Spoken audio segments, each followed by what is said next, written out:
స్వామి వివేకానందుడి స్ఫూర్తిగా వచ్చే 25 సంవత్సరాలు భారతదేశాన్ని కొత్త తీరాల వైపు నడిపించాలని, అభివృద్ధిలో అగ్రగామిగా నిలపాలని చెప్పారు. భారతదేశానికి యువతే గొప్ప బలమని పేర్కొన్న ప్రధాని కాలం చెల్లిన ఆలోచనలకు స్వస్తి పలకాలని చెప్పారు. ప్రస్తుతం ప్రపంచం మొత్తం మన దేశం వైపు చూస్తోందని, మన అభివృద్ధి ప్రపంచానికి మేలు చేస్తుందని పేర్కొన్నారు. కన్యాకుమారిలో 45 గంటల ధ్యానం తర్వాత శనివారం ఢిల్లీకి బయలుదేరిన మోదీ విమానంలో తన ఆలోచనలకు రూపమిస్తూ ఓ వ్యాసం రాశారు.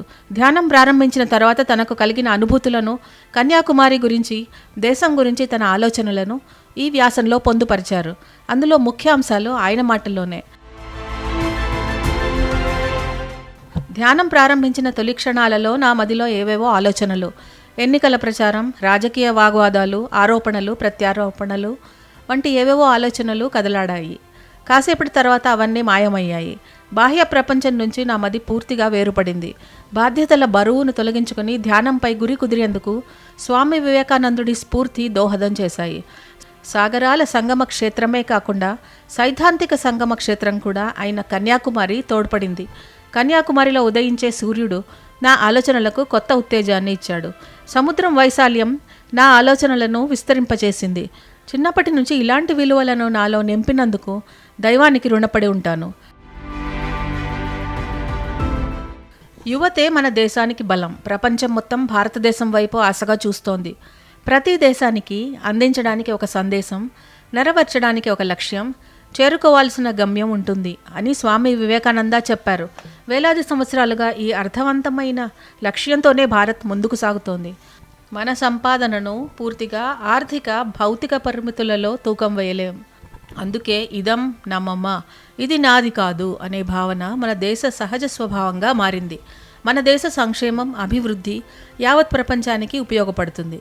స్వాతంత్ర్యం కోసం మనం చేసిన పోరాటం, కరోనా సమయంలో మనం చూపిన ధైర్యం ప్రపంచంలోని ఎన్నో దేశాలకు స్ఫూర్తిగా నిలిచాయి.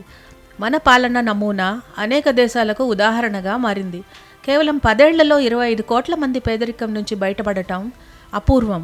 G20 విజయం తర్వాత భారతదేశం మరింత బృహత్తర పాత్రను పోషించాలన్న భావన ప్రపంచ దేశాల్లో పెరుగుతోంది. 2047 నాటికి అభివృద్ధి చెందిన భారతదేశం అనే తీర్మానానికి అనుగుణంగా మనం ఇప్పుడు క్షణం కూడా వృధా చేయకుండా పెద్ద బాధ్యతలు, పెద్ద లక్ష్యాల దిశగా అడుగులు వేయాలి. ఆర్థిక సంస్కరణలతో పాటు జీవితంలోని ప్రతి దశలో సంస్కరణల దిశగా ముందుకు సాగాలి. సంస్కరణలకు సంబంధించి దేశం కోసం నేను సంస్కరణ, పనితీరు, పరివర్తన అనే విజన్ను ప్రతిపాదించాను. సంస్కరణల బాధ్యత నాయకత్వంపై ఉంటుంది. దాని ఆధారంగానే అధికార యంత్రాంగం పనితీరు, ప్రజల భాగస్వామ్యంతో పరివర్తన సాధ్యమవుతుంది. అలాగే భారత్ను అభివృద్ధి చెందిన దేశంగా మార్చడానికి తయారీతో పాటు నాణ్యతకు ప్రాధాన్యం ఇవ్వాలి. జీరో డిఫెక్ట్, జీరో ఎఫెక్ట్ అనే మంత్రానికి కట్టుబడి ఉండాలి.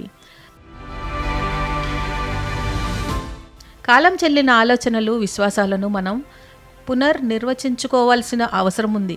ప్రతికూలత నుంచి విముక్తే విజయ సాధన దిశగా పడే మొదటి అడుగు.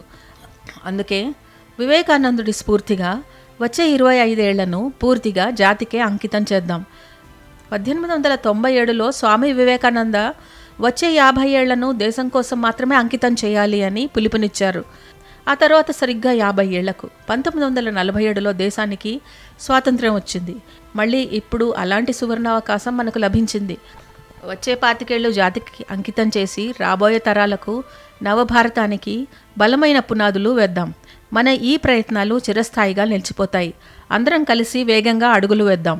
భారతదేశాన్ని అభివృద్ధి చెందిన దేశంగా తీర్చిదిద్దుకుందాం.